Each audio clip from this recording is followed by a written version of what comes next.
인류 역사는 길게는 700만 년 전, 짧게는 200만 년 전으로 거슬러 올라갑니다. 현생 인류인 호모 사피엔스의 역사만 해도 19만 5천 년이라고 하죠. 오랜 세월 욕망과 두려움 가운데 살아오면서 인류는 수많은 신들을 수많은 방식으로 믿으며 살아왔습니다. 이른바 우상 숭배입니다. 사도 바울은 본문 6절에서 이렇게 말씀하지요. 그러나 우리에게는 한 하나님 곧 아버지가 계시니 만물이 그에게서 났고 우리도 그를 위하여 있고 또한 한 주 예수 그리스도께서 계시니 만물이 그로 말미암고 우리도 그로 말미암아 있느니라.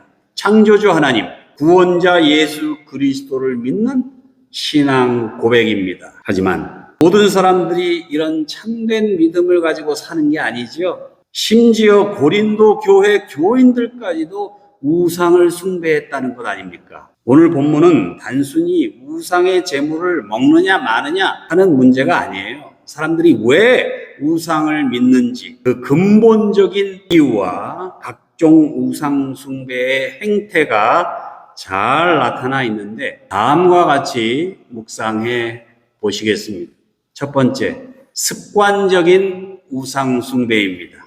본문 7절이죠. 어떤 이들은 지금까지 우상에 대한 습관이 있어 우상의 제물을 알고 먹는 거로 그들의 양심이 약하여지고 더러워지느니라. 습관적인 우상 숭배입니다. 제가 어렸을 적만 해도 동네에 굿이 많았어요. 하루 종일 뺑바리 소리, 북소리가 나고 무당의 날카로운 목소리가 아득히 들리면 은근히 기대가 됐습니다. 왜냐하면 이제 곧 고슬고슬한 고사떡을 얻어먹을 수 있기 때문에. 고사떡이 왜 맛있는가 하면 무당과 방앗간집 주인과는 특수관계예요. 신령님께 드리는 떡이니까 방앗간에서 특별히 신경을 써요. 명절떡이나 잔치떡은 흥정합니다. 그러나 고사떡은 흥정이 없어요. 달라는 대로 후이 쳐주고 떡을 맞추기 때문에 재료를 아끼지 않습니다. 고사 지내고 동네 사람들과 떡을 나누어 먹는 습관, 그 습관이 문화가 되고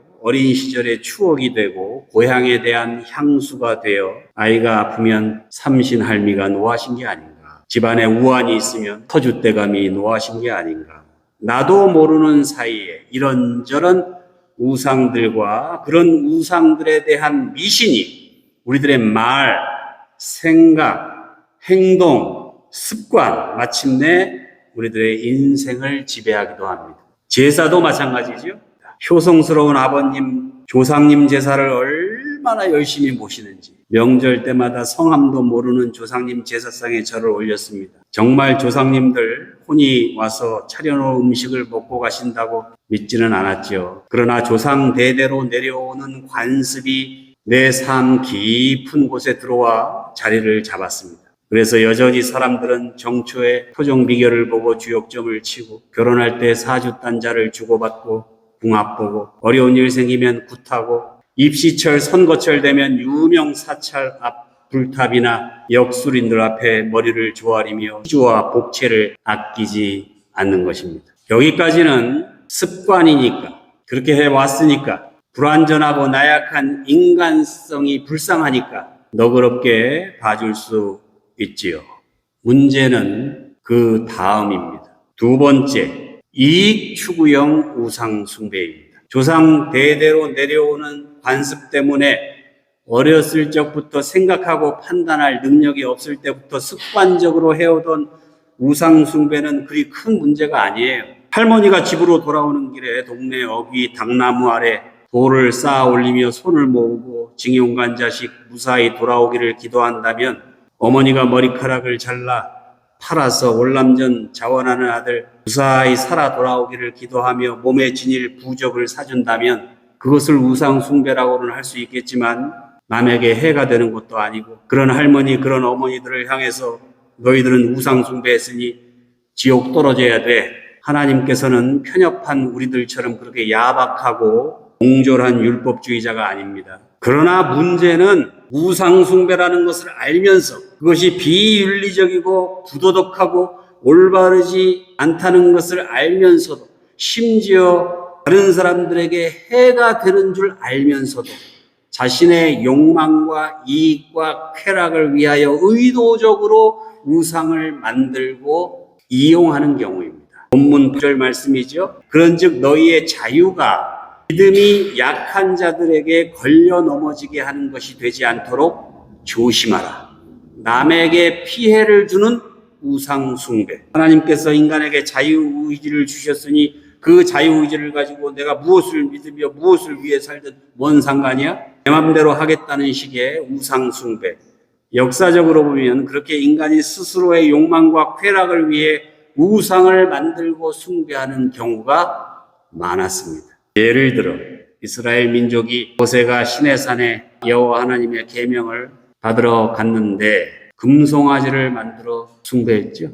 북이스라엘 아합 시대 바알 신과 아세라 신과 아스다로 신상을 만들고 섬겼죠. 수단과 방법을 가리지 않고 돈을 많이 벌게 해주겠다는, 잘 먹고 잘 살게 해주겠다는 우상을 믿는 거예요. 우상은 끊임없이 돈과 권력과 명예와 번영과 쾌락을 준다고 유혹합니다. 그래서 우상 숭배가 성행하면 돈 때문에 인간이 인간을 무시하고 차별하고 억압하고 착취하고 죽이는 일들이 벌어지는 거예요. 권력 때문에 평범한 사람들이 누명을 쓰고 감옥 가고 핍박당하고 고문당하고 목숨을 잃게 되는 일들이 벌어지는 거예요.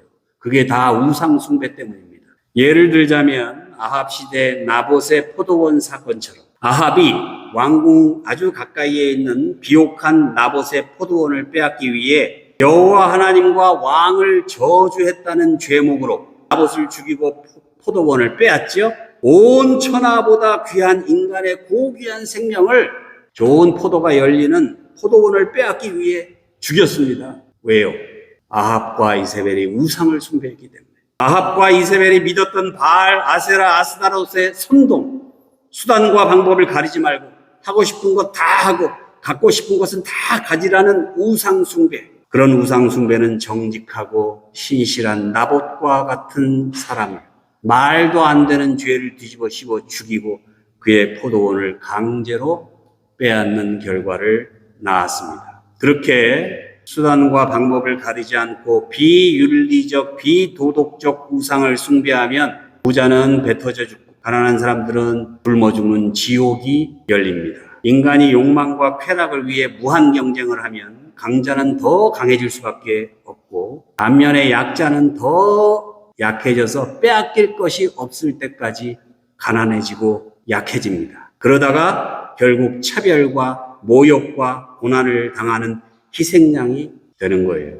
나봇의 포도원이 상류 사회에서 일어난 사건이라면 하층 사회에서는 사르밧 과부의 자살 미수 사건이 발생하지요. 한 과부가 밀가루 한 움큼과 약간의 기름을 가지고 마지막 떡을 만들어 먹은 후에 자기 아들과 함께 자살하려고 했는데 여호와 하나님께서 선지자 엘리야를 그의 집에 보내서 계속 밀가루와 기름이 나오게 해서 죽지 않게 도와주신 사건입니다. 오늘날 이 시대에도 여전히 나봇의 포도원 사건, 사르밧 과부의 자살 미수 사건 같은 일들이 계속 끊이지 않고 벌어지고 있죠. 세계적인 금융위기, 불경기, 기후재난 이런 것 때문에 파산하고 스스로 목숨을 끊고 어쩔 수 없이 자살당하는 사람들이 부지기수입니다. 지금 이 시간에도 나만 우리들만의 물질과 번영을 추구하는 냉혹한 우상숭배의 그늘에는 참혹한 일들이 벌어지고 있는 거예요. 강자는 한도 끝도 없이 강해지고 약자는 지렁이만도 못한 존재가 되었습니다. 이런 우상을 극복하기 위해 예수님은 우리들에게 사랑의 계명을 주신 거예요. 돈을 벌더라도 공동체를 먼저 생각하고 내 나라만이 아니라 이웃 나라도 생각하고 돈 번 사람들하고 정부는 가난한 사람들이 돈이 없어서 억울한 일을 당하거나 떡을 만들어 먹고 자살하지 않도록 예수님처럼 굶주린 백성들에게 오병이어를 나누어주고 병든 자들을 고쳐주고 먹을 것, 입을 것, 지낼 곳을 걱정하지 않도록 해야 한다는 그 나눔과 섬김, 사랑의 복음을 전하는 우리 교회와 성도님들 되시기를 주님의 이름으로 축원합니다. 마지막으로 세 번째, 제도화된 우상 숭배입니다. 자, 습관적인 우상 숭배가 있고 이익 추구형 우상 숭배가 있다고 했죠. 잘 먹고 잘 살고 싶어하는 인간의 욕망과 허영심 때문에 생기는 우상 숭배, 몇 가지는 그래도 이해할 수 있어요. 그런데 여기서 한 걸음 더 나아가 우상을 자랑하고 다른 사람들에게까지도 우상을 숭배하라고 선전하고 강요하는 단계의 우상 숭배가 있습니다. 본문 10절부터 보면 지식 있는 내가 우상의 집에 앉아 먹는 것을 누구든지 보면 그 믿음이 약한 자들의 양심이 담력을 얻어 우상의 재물을 먹게 되지 않겠느냐. 그러면 내 지식으로 그 믿음이 약한 자가 멸망하나니 그는 그리스도께서 위하여 죽으신 형제라. 수단과 방법을 가리지 않고 돈을 벌었더라도 합당한 세금 내고 나 때문에 망한 사람들, 나 때문에 손해 입은 사람들을 위해서 기도하며 조용히 살면 얼마나 좋습니까? 그런데 고린도 교회는 그렇게 이기적으로 남에게 폐를 끼치며 살아가는 것을 자랑하고 다른 교인들에게 당신은 왜 그렇게 찌질하게 사느냐고, 얼마든지 잘 먹고 잘 살 수 있는데 그렇게 비웃고 조롱하고 무시하고 차별하는 교인들이 있었다는 거예요. 진실한 믿음으로 성실하게 살아가는 사람들에게 자기가 우상 숭배하는 것을 자랑하고 그것을 정당화하고 심지어는 그것을 강요하는 사악한 형태의 우상 숭배입니다. 사도 바울은 당시 고린도에 성행하고 있었던 우상 숭배에서 교회도 자유로울 수 없다는 사실을 분명히 하고 있습니다. 교회사를 돌아보면 우상 숭배를 제도화하는데 교회가 앞장설 때가 많았습니다. 고린도는 당시 아주 중요한 항구 도시였다고 그랬죠. 지중해를 가로지르는 큰 배들이 고린도 운하를 통과해야 하기 때문에 교통과 산업의 중심이 되었어요.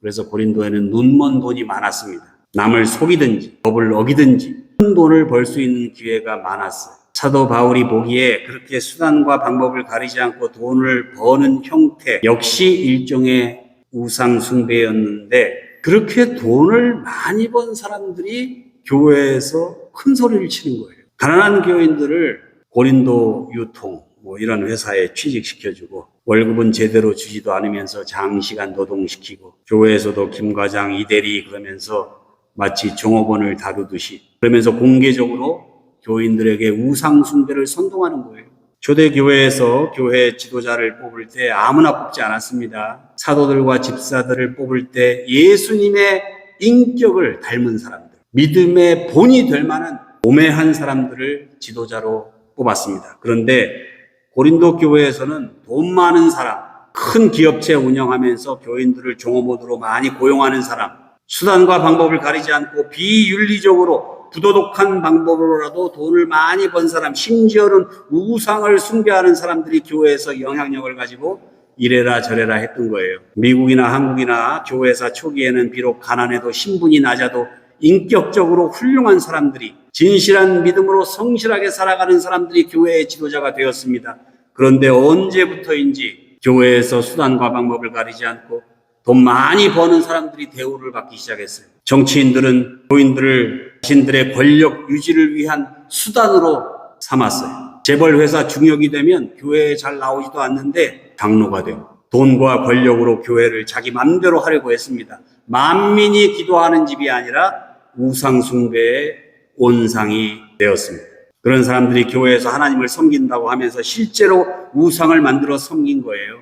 심지어 목사들까지 교인들을 선동해서 돈과 권력을 추구하고 교인들에게 돈과 권력에 굴복하며 아멘 아멘 하도록 그렇게 설교하고 가르쳤습니다. 제도화된 우상 숭배입니다. 세상에는 습관적으로 우상을 따르는 사람들 많습니다.